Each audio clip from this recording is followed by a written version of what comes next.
Palit tayo ng MCB breaker para sa solar natin. Kasi nag-trip na yung dalawa eh. 60 amps na yon. Pero nag-trip pag malakas yung araw.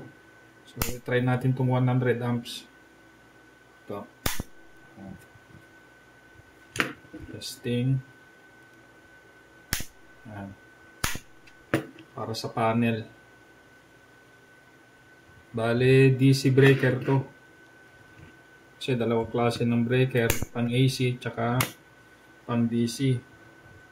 Pag yung AC ginamit mo sa DC, umiinit.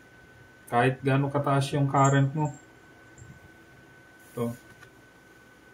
Bale, tatlo yung papalitan natin para pantay-pantay. Ayan. Guys. Ayan. Subukan natin tong Taxnel. Ayan.